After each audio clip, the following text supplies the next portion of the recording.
सभी को नमस्कार। आपका स्वागत है हमारे चैनल रिसेंट इन्फो पर। जैसा कि आप सभी जानते हैं, हम आपके लिए यहाँ दिन प्रतिदिन का अपडेट लेकर आते हैं और 2 दिनों का जो अपडेट है हम आपको एक वीडियो में प्रोवाइड करवाते हैं। तो आज जो हमारा अपडेट है वो है 15 मार्च और 16 मार्च का। इससे पहले हमने 13 मार्च और 14 मार्च का जो अपडेट है वो देख लिया था, इन 2 दिनों में क्या क्या मुख्य घटनाएं हुई थी। और आज हम 15-16 की घटनाओं को देखेंगे जो परीक्षा की दृष्टि से इम्पोर्टेंट है, महत्वपूर्ण है। तो चलिए शुरू करते हैं बिना किसी देरी के। उससे पहले यदि आप चैनल पर नए हैं तो चैनल को सब्सक्राइब करें और घंटी अवश्य दबाएं। साथ में वीडियो को लाइक शेयर भी करें अपने फ्रेंड्स के साथ, ताकि और किसी को भी बेनिफिट हो सके।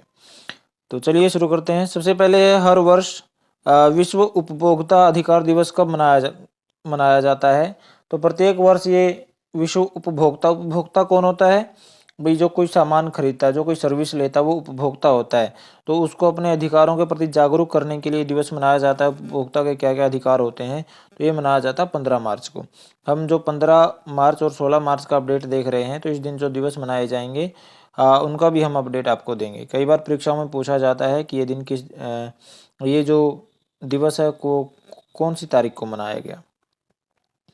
आगे है, मीडिया फाउंडेशन ने स्वतंत्र पत्रकार ग्रीष्मा कुठार, यानी ये किसी के अंडर काम नहीं करती, और इंडियन एक्सप्रेस की रितिका चोपड़ा, और ये जो रितिका चोपड़ा है ये इंडियन एक्सप्रेस में काम करती हैं, पत्रकार हैं। तो इनको संयुक्त रूप से, यानी दोनों को इकट्ठे 2024 के किस पुरस्कार से सम्मानित किया है। तो इनको संयुक्त रूप से इकट्ठे पुरस्कार दिया गया है। तो कौन सा पुरस्कार मिला है इनको? इनको मिला है चमेली देवी जैन पत्रकारिता पुरस्कार। किसने दिया है? मीडिया फाउंडेशन ने। चलिए आगे चलते हैं। रिजर्व बैंक ऑफ इंडिया ने, आरबीआई ने किस बैंक पर 1.40 करोड़ रुपए का मौद्रिक जुर्माना लगाया, यानी 1.40 करोड़ रुपए का जुर्माना लगा दिया है। तो ये लगाया बैंक ऑफ इंडिया। किस पर लगाया है? बैंक ऑफ इंडिया पर। और बंधन बैंक पर भी लगभग 30 लाख रुपए का जुर्माना लगाया है आरबीआई ने। चलिए आगे चलते हैं। मोहम्मद मुस्तफ़ा कहाँ के नए प्रधानमंत्री बने हैं। तो मोहम्मद मुस्तफ़ा जो है वो फिलिस्तीन के प्रधानमंत्री बने हैं। आगे है, हर वर्ष राष्ट्रीय टीकाकरण दिवस कब मनाया जाता है। तो राष्ट्रीय टीकाकरण दिवस जो है वो 16 मार्च को मनाया जाता है। इसमें क्या होता है? टीकाकरण, ये आपको पता ही चल गया होगा नाम से कि इसमें टीका लगाया जाता है। आगे है, गृह मंत्रालय ने नागरिकता संशोधन अधिनियम 2019 के तहत आवेदन करने के लिए कौन सा मोबाइल ऐप शुरू किया है। देखिए, नागरिकता संशोधन अधिनियम 2019 के तहत भाई आवेदन करना है, किसी को नागरिकता लेनी है, ठीक है, या फिर अपनी छोड़नी है, तो इसके ऐप के जरिए आप अप्लाई कर सकते हो, आवेदन कर सकते हो। तो जैसे कि आपको सभी को पता है, तो सरकार ने ये नागरिकता संशोधन अधिनियम पास कर दिया है। 2019 में ये लेकर आई थी और अब ये पास हो गया है, अब इसको लागू कर दिया गया है। तो इसके लिए जो सरकार है, गृह मंत्रालय है, अमित शाह हैं इसके जो मंत्री हैं, मुखिया हैं, तो ये CEA 2019 नामक ऐप लॉन्च कर दिया है इन्होंने, ये शुरू कर दिया है। आगे है, शार्क के शरीर की अंगों के अवैध व्यापार में कौन सा राज्य शीर्ष पर है। यानी शार्क के शरीर के जो अंग है उनका अवैध व्यापार होता है, तो इसमें सबसे ज़्यादा व्यापार किस राज्य से किया जाता है, ये आपको बताना है। तो सबसे ज़्यादा व्यापार किया जाता है तमिलनाडु में, ठीक है, अवैध व्यापार।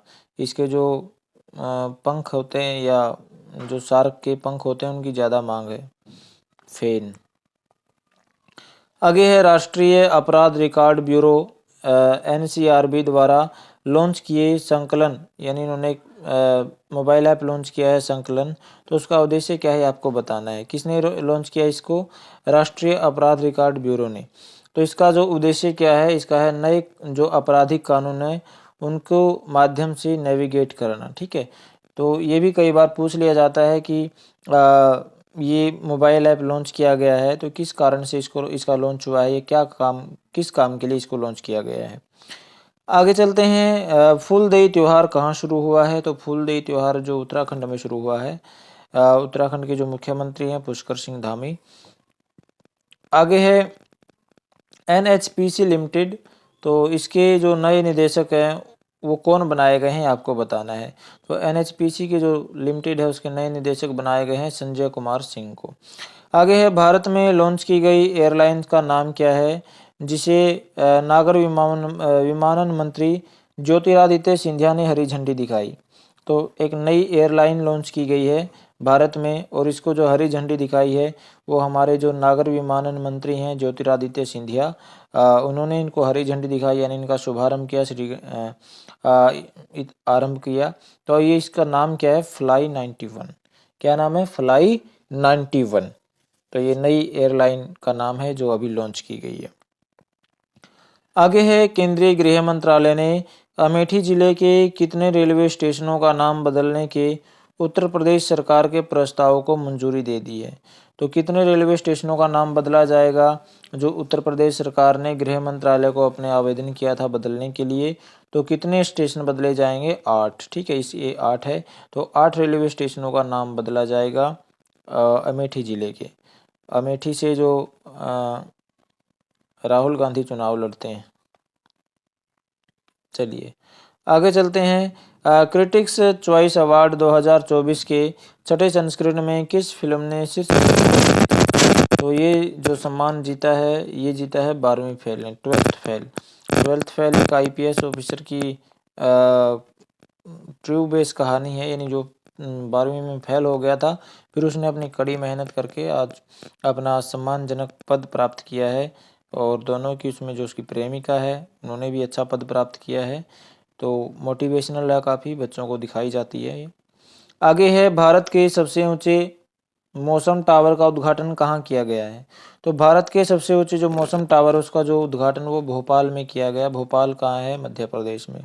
आगे, राष्ट्रीय जांच एजेंसी NIA के विशेष digital case management system CCMS का उद्घाटन किसने किया है, ये किया है अमित शाह ने।